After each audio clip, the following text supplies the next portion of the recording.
Azim Indonesia, jayalah Indonesia.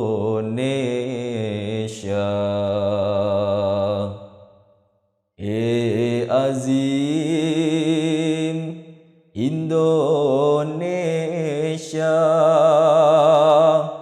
jayalah Indonesia.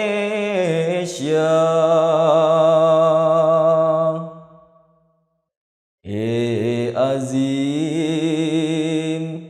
Indonesia, jayalah Indonesia.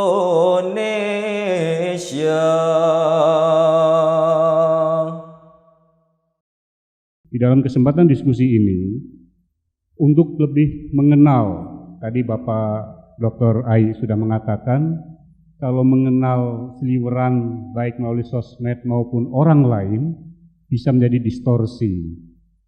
Oleh karena itu, kami berharap catatan-catatan penting yang akan disampaikan oleh narasumber kita ini menjadi bahan. Kami perkenalkan narasumber yang pertama yang akan membahas mengupas mengenai akidah Jemaat Ahmadiyah, yaitu Bapak Maulana Iskandar Gumai. Beliau seorang mubaligh, beliau lulusan dari Jamiah Ahmadiyah Kampus Mubarak yang ada di Parung, kemudian juga mengikuti pelatihan-pelatihan di luar negeri, Pakistan, India, dan pengalaman beliau sudah cukup lama bertugas sebagai mubaligh. Sebelum bertugas di Bandung ini, beliau bertugas di DKI Jakarta. Kurang lebih hampir 8 tahun beliau di DKI. Baik, untuk mempersingkat waktu, kami persilahkan dengan hormat Bapak Maulana Iskandar Gumai untuk menyampaikan akidah Ahmadiyah. Kami persilahkan. Asyhadu an la ilaha illallah wahdahu la syarikalah wa asyhadu anna Muhammadan abduhu wa rasuluh. Amma ba'du, fa'udzu billahi minasyaitonir rajim. Bismillahirrahmanirrahim. Bapak moderator yang sangat saya muliakan, Bapak Eki, Bapak Mutrai, Bapak Ketua Jemaat Bandung Tengah, Bapak Ustadz Saifullah, rekan mubalighin, dan para mahasiswa-mahasiswi. Assalamualaikum warahmatullahi wabarakatuh. Kalau kita mendengar kata Ahmadiyah, banyak sekali informasi yang beredar di luaran sana. Tapi yang cenderung kita dengar adalah bahwa Ahmadiyah, nauzubillahi min dzalik, sesat, menyesatkan. Kadang-kadang ada yang lebih ekstrim, kafir, murtad, dan lain-lain. Dan ada juga satu informasi yang beredar juga di masyarakat yang mengatakan bahwa Ahmadiyah adalah sebuah agama. Sebuah agama yang baru. Oleh karena itu, kita akan coba teliti apakah betul Ahmadiyah seperti apa yang disampaikan tadi. Disalah mengerti atau dimiskonsepsikan. Pertama misalnya syahadatnya. Syahadatnya seperti apa? Dari sana nanti kita akan mengetahui apakah Islam atau bukan Islam, apakah auzubillah sesat atau tidak sesat, atau kafir atau murtad atau tidak. Nanti kita dapat melihat.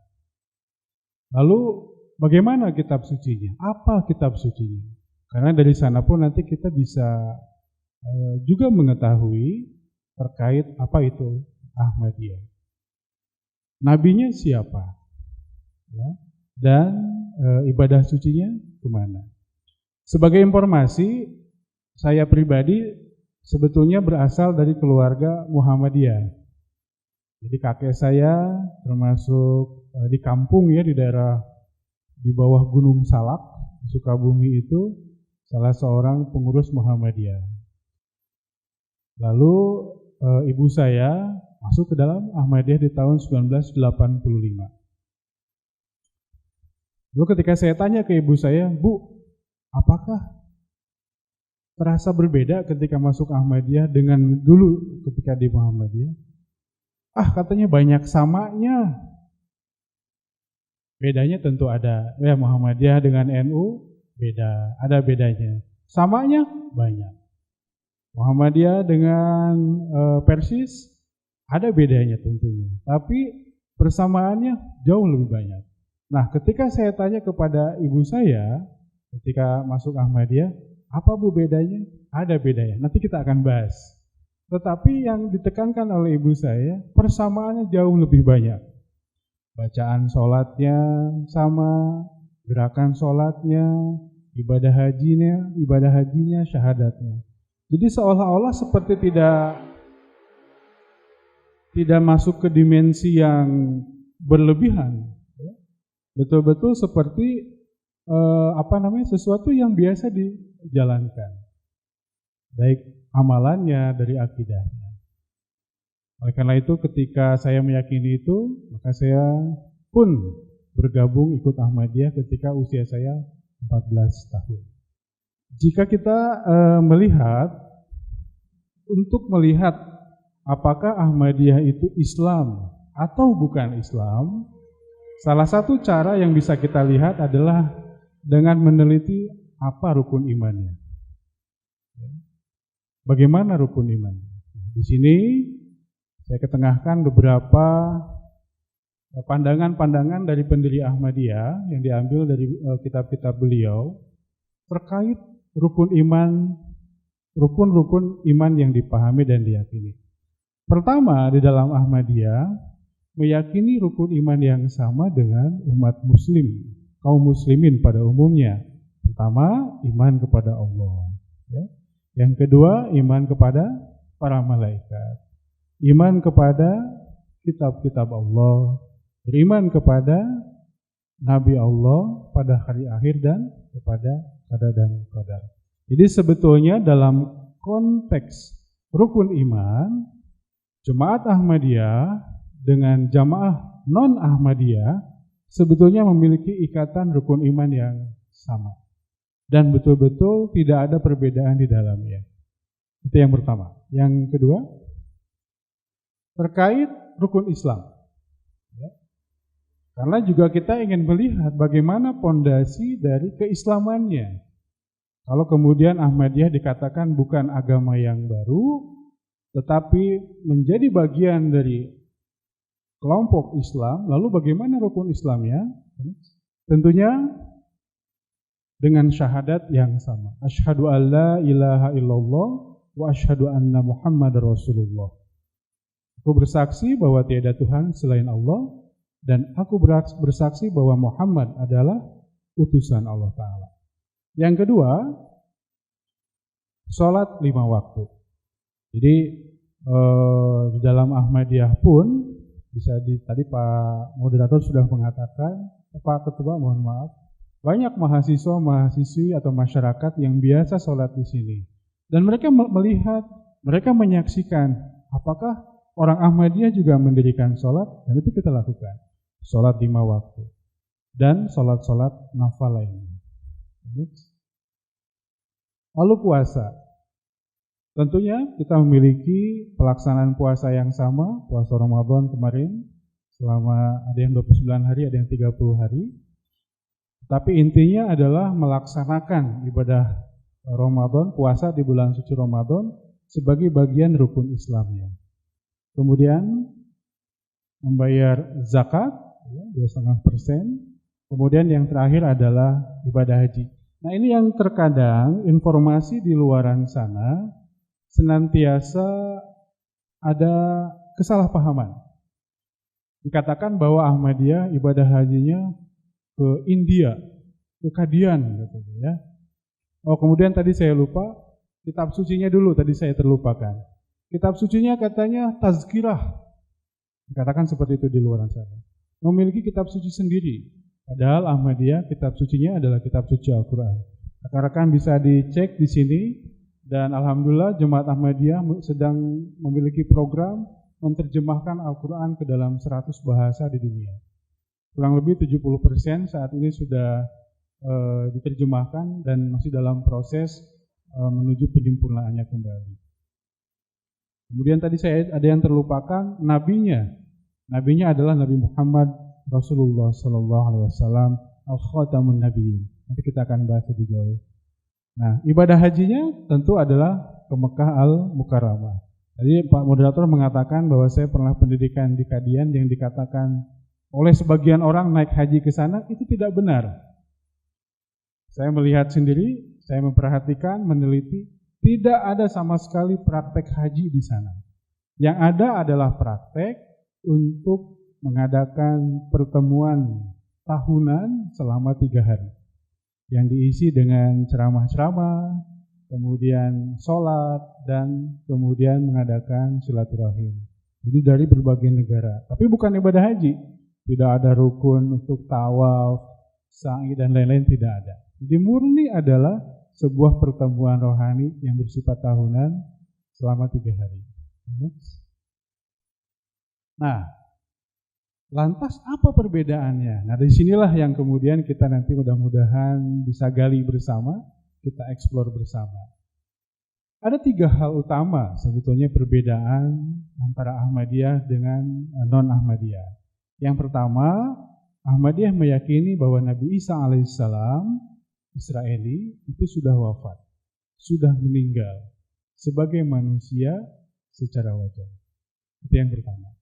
Yang kedua, Ahmadiyah meyakini bahwa Nabi Isa dan Imam Mahdi yang dijanjikan oleh Rasulullah SAW akan turun di akhir zaman yang akan memperbaiki umat Islam, yang akan menyatukan umat Islam dalam cinta dan kasih sayang.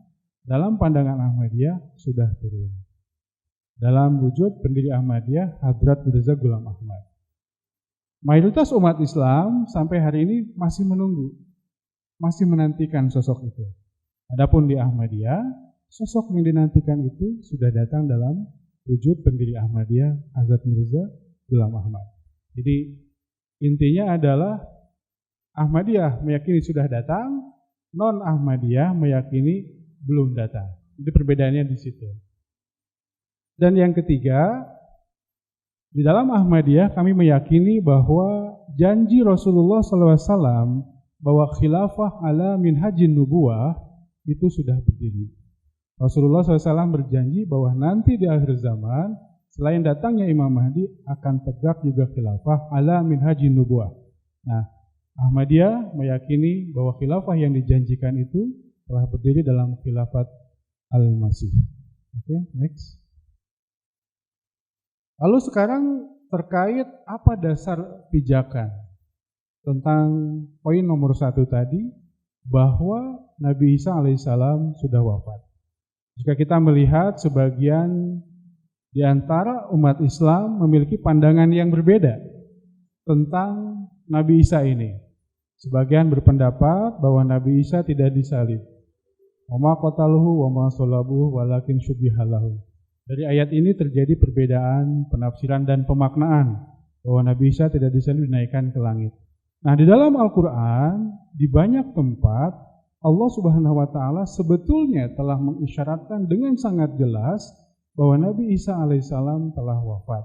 Misalnya di dalam surah Al-Imran ayat 56 atau 55. Di sini dengan sangat jelas Allah Ta'ala berfirman, A'udzubillahi minasyaitonirrajim, wa idz qala Allahu ya Isa inni mutawaffika wa rafi'uka ilayya wa mutahhiruka minal ladzina kafaru wa ja'alul ladzina tabauka fawqal ladzina kafaru ila yaumil qiyamah. Di sini Allah Ta'ala berfirman, wahai Isa, sesungguhnya aku mewafatkan engkau, lalu aku mengangkat derajat engkau ke sisiku dan membersihkan dari segala macam tuduhan-tuduhan orang-orang kafir dan menjadikan engkau unggul atas orang-orang kafir ila yaumil qiyamah. Ya. Jadi dari ayat ini dengan sangat jelas memberikan informasi kepada kita bahwa Nabi Isa telah meninggal dunia. Okay, next. Kemudian sebagai pijakan yang selanjutnya dalam surah Al-Imran ayat 145, Allah Ta'ala berfirman, "Wa ma Muhammadun illa rasul qad khalat min qablihi rusul." Dan Muhammad tiada lain adalah seorang rasul. Beliau bukan Tuhan, beliau bukan malaikat, beliau seorang rasul. Dan sungguh telah berlalu rasul-rasul sebelumnya. Berlalu di sini khalat artinya adalah meninggal, telah wafat. Jadi semua nabi-nabi sebelum Nabi Muhammad SAW telah wafat, sebagaimana Nabi Muhammad sendiri telah wafat. Ayat ini sangat menarik, rekan-rekan sekalian. Jadi ketika Nabi Muhammad SAW meninggal dunia, terjadilah kehebohan di antara para sahabat Rasulullah SAW kala itu. Sampai di antara para sahabat, di antaranya adalah Hadrat Umar bin Khattab radhiyallahu ta'ala anhu, begitu marah. Siapa saja yang mengatakan bahwa Nabi Muhammad sudah meninggal, akan aku tebas katanya lehernya. Terjadi kehebohan. Jadi begitu sedih dan bercampur berbagai macam rasa kepedihan, sehingga timbullah rasa seperti itu.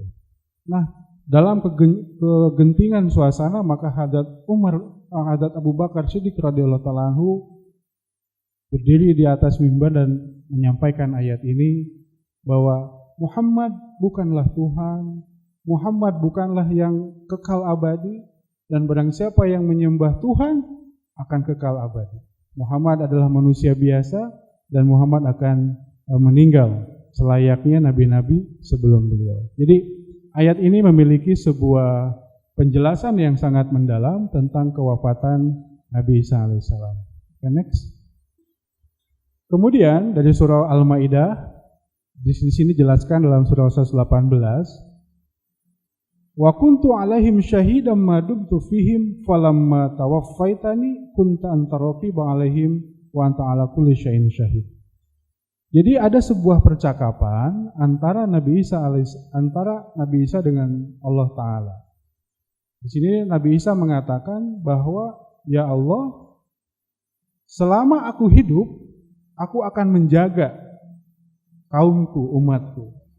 Tetapi ketika engkau telah mewafatkan aku, maka engkaulah yang akan menjadi pengawas bagi mereka. Jika kemudian di masa selanjutnya umat Nabi Isa alaihissalam menuhankan Nabi Isa, bukan kesalahan Nabi Isa. Nabi Isa tidak bisa dituntut pertanggungjawaban atas hal itu. Karena Nabi Isa alaihissalam telah mengalami kewafatan. Di sini untuk menunjukkan kata meninggal menggunakan kata tawaffa. Falamma tawaffaitan. Jadi kalau kita melihat dalam struktur tata bahasa Arab, jika kata tawaffa dimulai dengan subjek yaitu Allah, maka artinya adalah mumituka, mematikan atau mewafatkan. Next. Lalu dalam hadis ini agak panjang, tapi saya mengambil satu bagiannya saja. Rasulullah SAW menyampaikan, Anna Isa bin Maryam asya 20 wa mi'ata sanatin. Bahwa Nabi Isa alaihissalam berusia 120 tahun. Ini adalah salah satu hadis yang menjelaskan bahwa Nabi Isa telah wafat. Next. Dan ini adalah next. Kemudian ada sebuah hadis kembali di sini yang mengatakan bahwa laukana Musa wa Isa hayani lamma wasi'auma illa tibai. Jika Musa dan Isa masih hidup, maka keduanya harus mengikuti aku.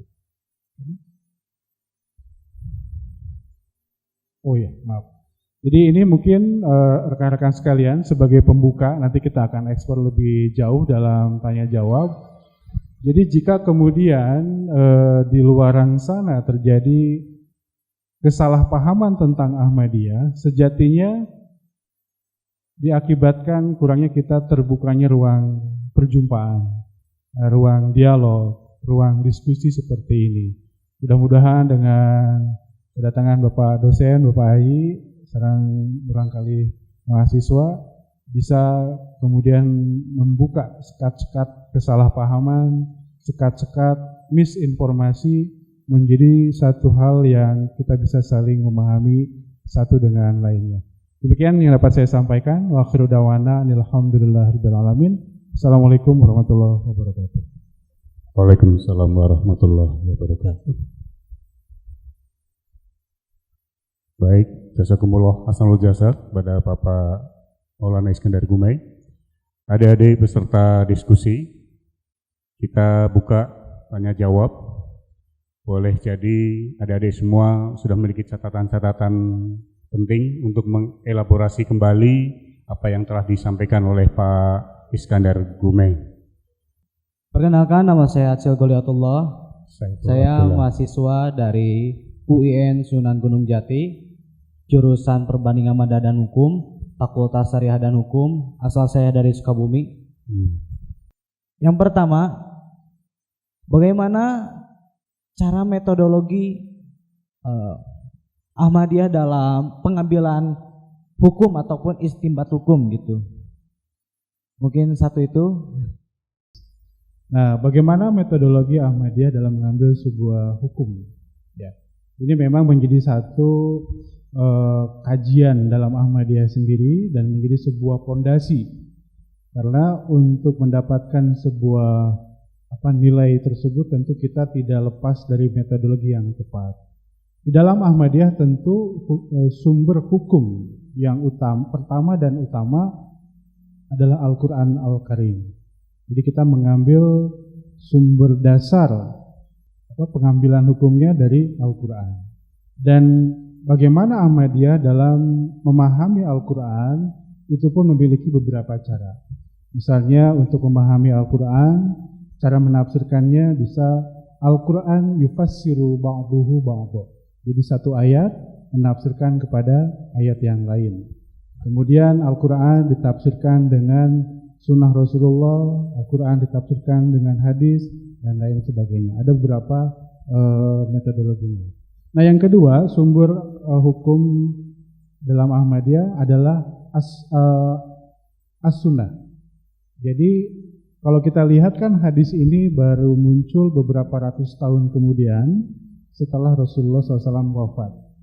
Maka pada saat itu, yang menjadi tolak ukur sumber dari para sahabat menentukan langkah keberislamannya dengan sunnah. Memang sunnah ini tidak tertulis secara baku ya, karena memang belum tercatat, baru hadis lah yang tercatat. Namun dia terjaga, terpelihara dalam satu kultur atau tradisi suci. Karena melihat dari orang kakek terus ke bapaknya, dan ini menjadi sebuah pola, tata, cara dalam beribadah, dalam mengambil ijtihad dari sunnah. Karena al-hadis baru ada kemudian. Nah, yang kemudian hadis Rasulullah SAW. Nah, ini yang kemudian ketika telah terkodifikasi dengan sangat rapi, ini menjadi memudahkan karena ada sumber rujukan yang tertulis yang bisa dibaca, yang bisa dipelajari, yang bisa didalami. Kemudian turunlah kepada asar para sahabat. Kemudian di dalam Ahmadiyah ada tambahannya, yaitu bagaimana pandangan dari pendiri Ahmadiyah, dan kalau saat ini berdasarkan pandangan dari Khalifah Ahmadiyah. Tetapi ini semua menjadi satu bagian, karena apa yang disampaikan oleh pendiri Ahmadiyah atau Khalifah Ahmadiyah bersumber dari Al-Quran, bersumber dari As-Sunnah, dan bersumber dari Al-Hadis Rasulullah SAW.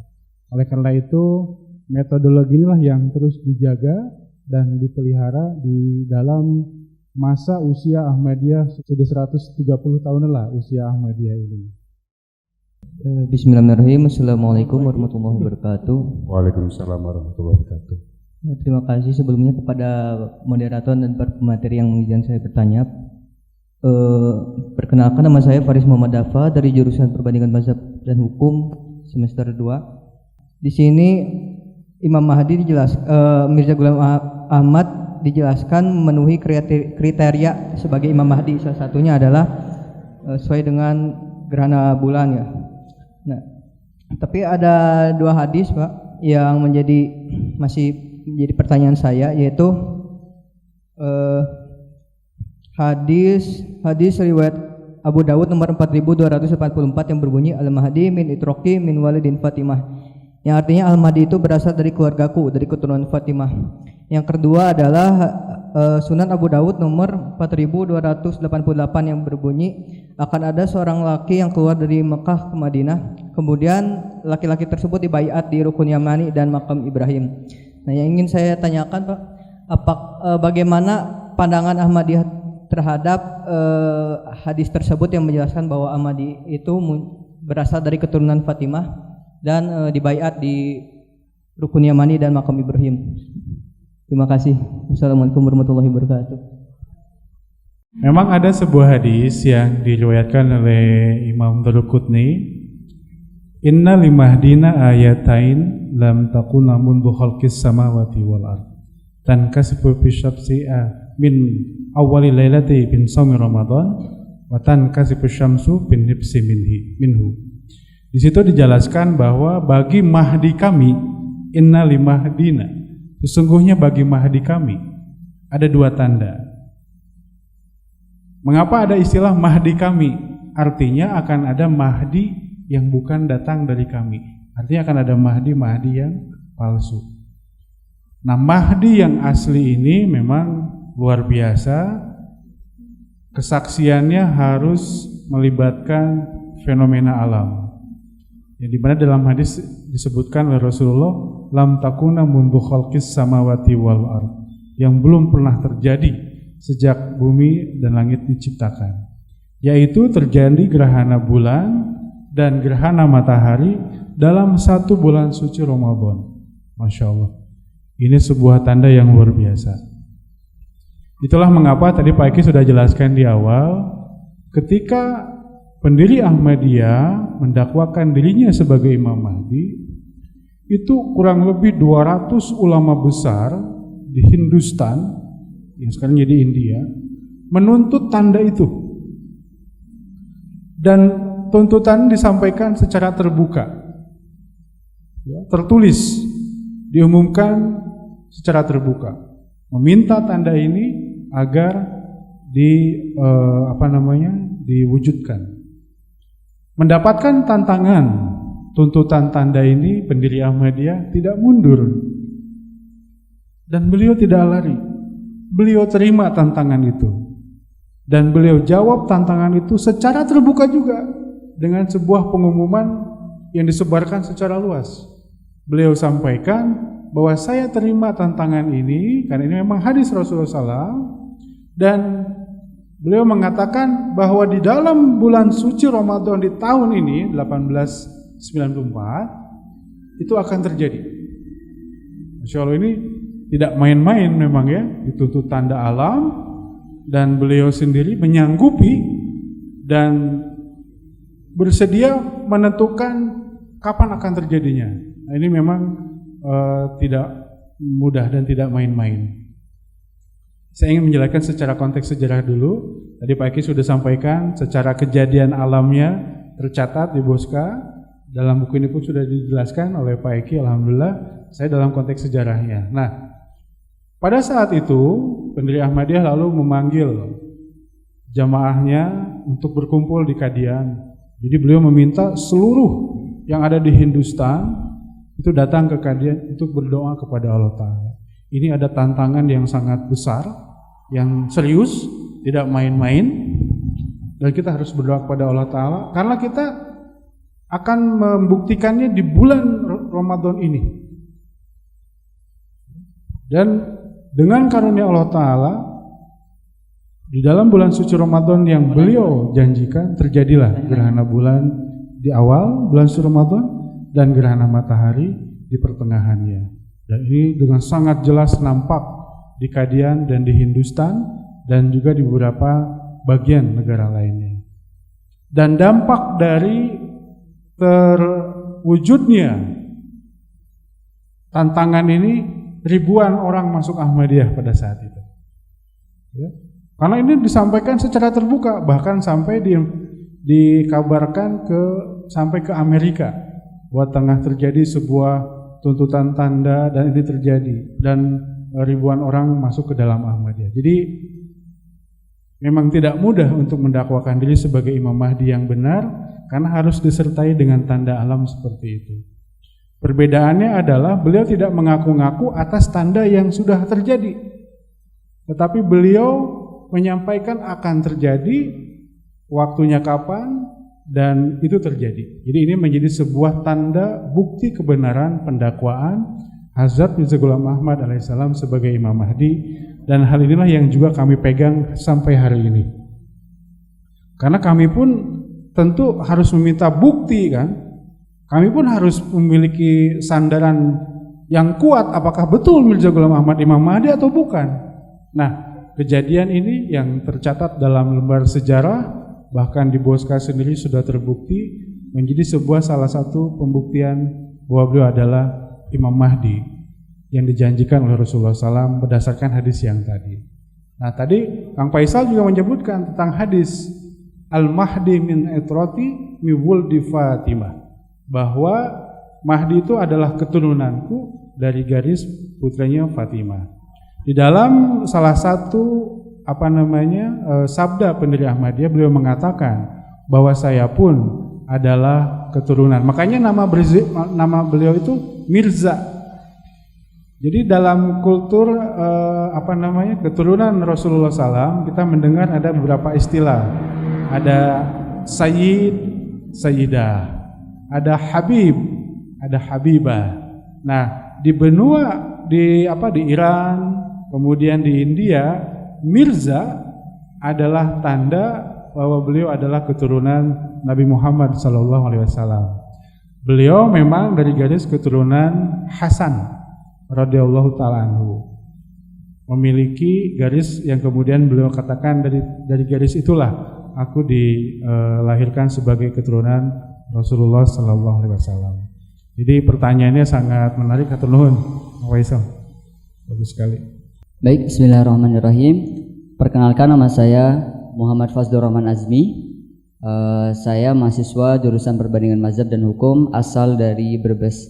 Yang diyakini oleh Ahmadiyah, siapa yang menjadi rujukan dalam penafsiran Al-Quran, tafsir Al-Quran dalam mengenai Nabi Isa itu sendiri, kemudian Imam Mahdi itu sendiri, siapa sih yang menjadi rujukan dalam pemahaman itu gitu.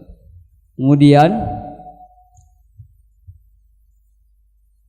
mengenai status Mirza Ghulam Ahmad sebagai Imam Mahdi ataupun yang tadi disampaikan gitu ya, bagaimana sih eksistensi Mirza Ghulam Ahmad terhadap yang diyakini oleh Ahmadiyah sebagai Imam Mahdi dalam pengajarannya gitu.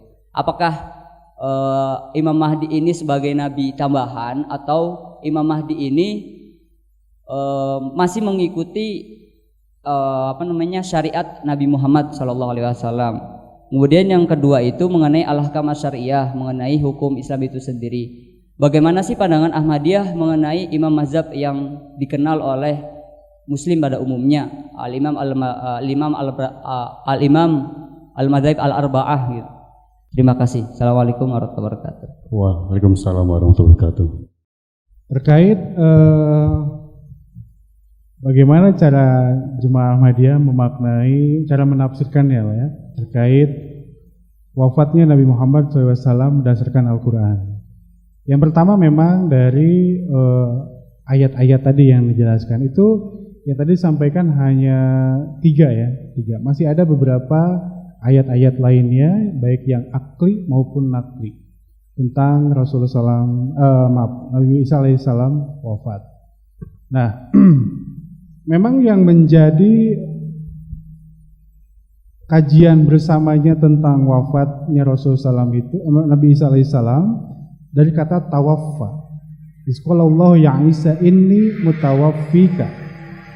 Kemudian dalam tadi Al-Maidah 118, wa kuntu alaihim syahidan ma dumtu fihim falamma tawaffaitani. Nah, inilah yang kemudian kata tawaffa kita Ahmadiyah mengambil cara menafsirkan dari para sahabat Rasulullah SAW.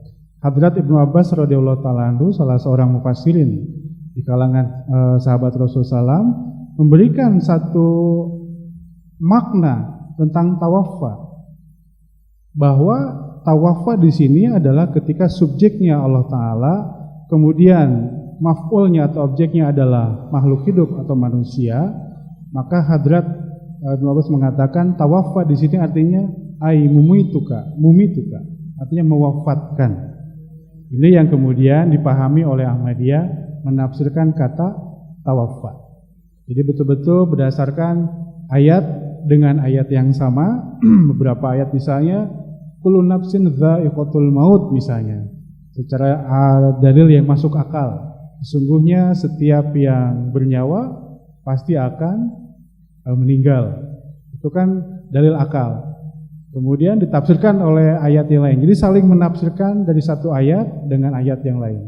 Kurang lebih ada 30 ayat yang menjelaskan bahwa Nabi Isa alaihissalam meninggal dunia. Tadi disampaikan beberapa ayat. Jadi saling menafsirkan. Nah, kemudian dari para sahabat Rasul tadi kemudian mengartikan tawaffa sendiri artinya adalah mematikan. Inilah kemudian bagaimana dari hadis Rasulullah SAW sendiri. Rasulullah SAW sendiri kemudian memberikan penafsiran tentang tawaffa di sini juga mematikan. Bahkan di dalam tadi hadis dikatakan bahwa usianya 120 tahun. Kemudian laukana Musa wa Isa haini lamma wasi'ahuma illa tiba. Kalau Musa dan Isa masih hidup, maka maka ia harus beriman atau mengikuti kepadaku. Jadi ditafsirkan juga oleh Rasulullah SAW ayat tersebut, ayat-ayat dalam Al-Quran yang mendukung bahwa Nabi Isa alaihissalam wafat menjadi sangat jelas. Memang terjadi pemaknaan yang berbeda dari antara mufassirin tentang kata tawaffa. Beberapa ahli tafsir mengatakan bahwa tawaffa di sini menidurkan atau bahkan mengangkat dalam beberapa terjemahan. Namun memang di situ ada syarat, jika kata tawaffa menidurkan harus ditambah dengan kata an-naum, misalnya dengan tidur. Jadi jika kemudian di dalam Ahmadiyah metodologi memaknai kata tawaffa yang mendasari Nabi Isa alaihissalam telah wafat berdasarkan Al-Quran dengan ayat Al-Quran, Al-Quran dengan hadis Rasulullah SAW sendiri, dengan Al-Quran dengan tafsir dari para sahabat Rasulullah SAW. Pendiri Ahmadiyah mengatakan selama pandangan-pandangan dari imam-imam mazhab itu berdasarkan Al-Quran dan Al-Hadis, laksanakanlah, lakukanlah. Tidak ada kemudian melarang, memotong atau menjauhkan, tidak. Itulah mengapa pada akhirnya tidak ada dikotomi, yang ada memadukan dari berbagai pandangan dengan poin utama adalah memiliki dasar penjelasan yang akurat, seperti itu. Karena di Ahmadiyah sendiri ada yang asalnya dari mazhab Hanafi, ada dari mazhab Maliki, ada dari mazhab Syafi'i pun ada. Itulah mengapa kemudian semua mazhab itu diakomodir menjadi sebuah kekuatan mazhab Islam yang saling erat, ya, tapi dengan dasar pemahaman yang kuat, dengan basic dasar dari Quran dan hadis yang kuat. Nah, Hadrat Mirza Ghulam Ahmad, pendiri Ahmadiyah, dalam pandangan kami, dan memang beliau mendakwakan sebagai Imam Mahdi. Derajat Imam Mahdi ini adalah sebuah nikmat rohani yang beliau terima akibat dari cintanya beliau dan taatnya beliau kepada Rasulullah SAW. Jadi berkat ketaatan, kecintaan kepada Rasulullah SAW sendiri, maka beliau mendapatkan pangkat derajat sebagai Imam Mahdi. Oleh karena itu tidak akan ada derajat atau nikmat Imam Mahdi jika tanpa ketaatan beliau kepada Rasulullah SAW. Tidak akan beliau menerima ini jika tidak beliau cinta kepada Rasulullah SAW. Oleh karena itu, apa yang beliau bawa adalah murni ajaran Rasulullah SAW. Apa yang beliau imani, beliau yakini, dan beliau amalkan adalah murni sebagaimana yang Rasulullah SAW ajarkan dan berikan kepada kita dan kepada beliau itu sendiri. Oleh karena itu tidak ada beliau membawa syariat baru, tidak ada beliau membawa satu hukum baru, tidak ada beliau keluar daripada apa yang diajarkan oleh Rasulullah SAW. Itulah mengapa dalam salah satu syair beliau mengatakan, aku ini hanyalah setitik debu dari terompah Rasulullah SAW. Bayangkan, ini syair yang beliau tulis dan beliau sampaikan. Bayangkan beliau menggambarkan diri beliau hanya setitik debu yang nempel di terompahnya Rasulullah. Tidak dikatakan bahwa aku seibarat jubahnya Rasulullah, bahwa aku seibarat pakaian Rasulullah. Tidak, beliau menggambarkan mendeskripsikan diri beliau seolah sebagai setitik debu yang tidak ada artinya, yang tidak ada maknanya dalam kehidupan ini, yang menempel kepada terompahnya Rasulullah, sendalnya Rasulullah SAW. Jadi tidak mungkin beliau membawa ajaran yang baru, syariat yang baru. Beliau adalah murni sebagai pembaharu, sebagai penerus Rasulullah SAW yang datang di akhir zaman untuk mengembalikan rasa cinta kasih dalam umat Islam menjadi persaudaraan yang kuat dan menjadi satu ikatan Islam dalam ukhuwah Islamiyah yang istimewa. Bismillahirrahmanirrahim. Assalamualaikum warahmatullahi wabarakatuh. Waalaikumsalam warahmatullahi wabarakatuh. Sebelumnya perkenalkan, nama saya Farah Bintang Mulia, mahasiswa UIN Sunan Gunung Jati Bandung, asal dari kota Depok. Pertanyaan saya mengenai kematian Nabi Isa. Bagaimana Ahmadiyah menjelaskan tentang jikalau memang Nabi Isa itu telah wafat, bagaimana Ahmadiyah itu menjelaskan tentang wafatnya Isa? Apakah Nabi Isa itu disalib? Apakah Nabi Isa itu dibunuh? Ataupun Nabi Isa itu meninggal, yang tadi disebutkan meninggal secara wajar? Berarti kan secara wajar itu bisa sakit, dibunuh, ataupun bunuh diri mungkin. Menurut saya sekelas Imam Mahdi itu tidak pantas disebut palsu gitu. Kalau Dajjal mungkin kita bisa bilang Dajjal itu ada yang Dajjal asli, ada yang Dajjal palsu. Sedangkan Imam Mahdi yang jelas itu adalah panutan kita nanti ketika hari kiamat, menurut saya tidak pantas itu ada disebut Imam Mahdi palsu. Karena diksi palsu itu jika disebut palsu berarti tidak perlu dipercayai gitu, tidak pantas dipercayai jika ada diksi palsu. Nah, bagaimana Ahmadiyah menjelaskan tentang itu?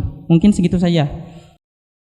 Auzubillahi minasyaitonirrajim. Wa qalihim inna qatalnal masih ibnu Maryam wa ma qataluhu wa ma salabuhu walakin syubbiha lahu.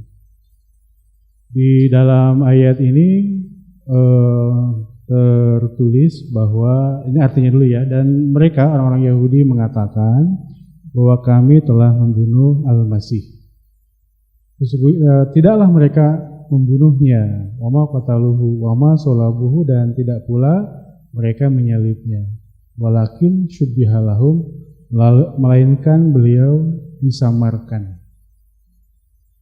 Memang dalam ayat ini jika kita merunut ayat-ayat sebelumnya itu ada sebuah runutan tentang bagaimana sikap orang-orang Yahudi terhadap awalnya kepada Siti Maryam. Mereka memfitnah Siti Maryam, telah melakukan kekejian dalam akhlak, dalam hal ini nauzubillah ya, telah berzina sehingga memiliki anak. Lalu kemudian mereka pun telah melakukan tindakan fitnah kepada Nabi Isa alaihissalam. Nah, dan di ayat ini mereka mengatakan kami telah membunuh Al-Masih. Allah Ta'ala mengatakan tidak, mereka tidak membunuhnya, Wama qataluhu, dan tidaklah dia membunuhnya, wama solabuhu, dan tidak menyalibnya, walakin syubbihalahum, melainkan disamarkan. Kata syubbihalahum inilah yang terjadi perbedaan. Nah, di sini ada perbedaan antara Ahmadiyah dengan non-Ahmadiyah dalam konteks tafsir.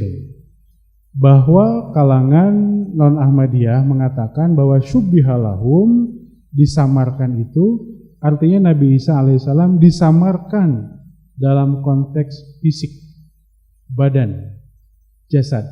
Jadi Nabi Isa tidak dibunuh, tidak disalib, melainkan disamarkan kepada orang lain yang disalib, Nabi Isa-nya diangkat ke langit. Itu adalah penafsiran dari ayat tersebut. Nah, kalau di Ahmadiyah kata syubbihalahum disamarkan di sini kepada qatlun, kepada kematiannya, kepada upaya membunuh Nabi Isa alaihissalam. Syubbiha ini kan majhul ya, isim majhul, artinya passive voice, sebuah passive itu artinya kalimat pasif, disamarkan. Di dalam ayat itu sama sekali tidak pernah diceritakan satu sosok pun pribadi yang kemudian untuk disamarkan kepada Nabi Isa. Dia tidak ada orang ketiga di situ yang disebutkan. Hanya menceritakan antara orang Yahudi yang berupaya memfitnah dan berusaha membunuh Nabi Isa. Oleh karena itu, dalam pemahaman dan tafsiran Ahmadiyah yang disamarkan adalah qatlunnya, pembunuhannya. Dalam pemahaman Ahmadiyah bahwa Nabi Isa alaihissalam hanya dinaikkan ke palang salib. Nabi Isa tidak disalib, karena salib itu kalau dalam kamus dijelaskan dalam kamus Al-Munjid, Solabal idhama istakhraja wadkaha, bahwa arti dari salib itu adalah dipatahkan tulangnya dan dikeluarkan sumsum dari tulangnya itu. Itu arti dari salib. Nabi Isa alaihissalam dalam penafsiran Ahmadiyah hanya dinaikkan ke palang salib, lalu disamarkan seperti seolah-olah mati, padahal tidak mati. Itu yang dipahami oleh Ahmadiyah dalam menafsirkan ayat ini. Jadi yang disamarkan itu adalah proses kematiannya, jadi seolah-olah mati. Kemudian lalu kalau dikatakan Nabi Isa alaihissalam wafat, matinya seperti apa? Apakah kan tadi dikatakan mati secara wajar? Nah, ketika Nabi Isa alaihissalam, kan seorang nabi itu kan harus diuji untuk mendapatkan kebenarannya. Nabi Muhammad SAW beberapa kali diuji akan dibunuh. Ada pernah diracunin. Ada beberapa kali ditumpuk dengan jeroan unta ketika beliau sedang sujud. Ada berapa kali dilempar dengan batu dan segala macam. Seorang nabi yang benar harus melewati ujian tersebut untuk kita bisa memastikan ini adalah utusan Allah Ta'ala. Bagaimana bisa tahu? Beliau akan selamat. Nah, Nabi Isa alaihissalam pun sebagai seorang nabi yang benar mengalami ujian seperti itu dalam konteks keadaan yang berbeda, yaitu beliau dinaikkan ke palang salib. Dalam tradisi Yahudi, bahwa orang yang mati di palang salib matinya mati hina, terkutuk. Makanya orang Yahudi berusaha untuk menyalib Nabi Isa alaihissalam agar dia mati terkutuk. Nauzubillah. Tetapi sebagai nabi yang benar, beliau harus lewati ujian tersebut sebagaimana Rasulullah SAW melewati ujian-ujian kondisi beliau. Tetapi beliau harus selamat dan selamat. Karena beliau nabi yang benar. Nah, setelah beliau selamat, beliau diobati oleh para sahabatnya dalam penafsiran Ahmadiyah. Memang ini sebuah kajian panjang, kita bisa lebih dalam, karena udah 4:30 juga, sudah melewati waktunya. Beliau lalu diobati oleh para sahabatnya, lalu Nabi Isa alaihissalam melakukan dakwah. Karena beliau itu dalam Al-Quran dijelaskan wa rasulan ila bani Israel, dan Nabi Isa adalah sebagai rasul bagi Bani Israel. Nah, di tempat beliau dilahirkan dan dibesarkan itu hanya 2 suku dari kalangan Bani Israel. Masih ada 10 suku dari Bani Israel yang belum beliau dakwahi, yang belum tarbiyati. Maka beliau setelah proses tadi diobati, beliau sembuh, sehat, beliau mencari 10 suku kalangan Bani Israel itu untuk ditarbiyati, didakwahi agar menyembah kepada Allah Ta'ala dan bertauhid. Dan perjalanan beliau itu perjalanan yang sangat panjang, mengadakan sebuah rute jalan panjang dari dari Palestina menuju Kashmir. Dan di usia 120 tahun beliau kemudian wafat. Hal ini dijelaskan dalam surah Al-Mu'minun ayat 51 sebetulnya. Saya jawab cepat saja karena waktunya pun sudah sangat mepet. Nah, terkait diksi, kenapa ada diksi disebutkan Imam Mahdi palsu? Ya begini, jangankan Imam Mahdi palsu, diksi Nabi palsu saja ada. Bayangkan coba. Sebenarnya ketika ada diksi palsu, ada harapan di balik itu, pasti ada yang asli. Jadi ada unsur positive thinking di balik diksi yang kurang mengenakan dalam hati.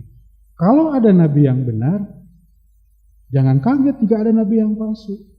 Ketika Rasulullah SAW masih hidup pun, nabi-nabi palsu sudah mulai bermunculan. Saya Musailamah Al-Kadzab. Musailamah Al-Kadzab sebetulnya sudah dari awal mendakwakan dirinya itu sebagai nabi.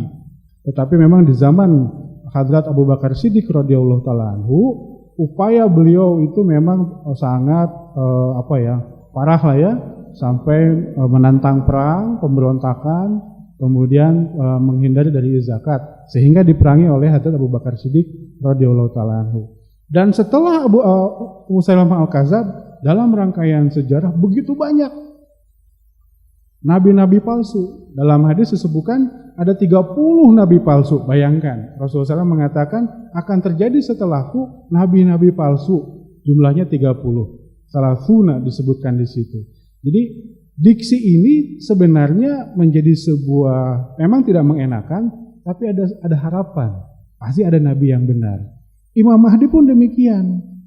Kalau kita buka sejarah, kita buka perjalanan waktu, itu banyak yang mendakwakan diri sebagai Imam Mahdi.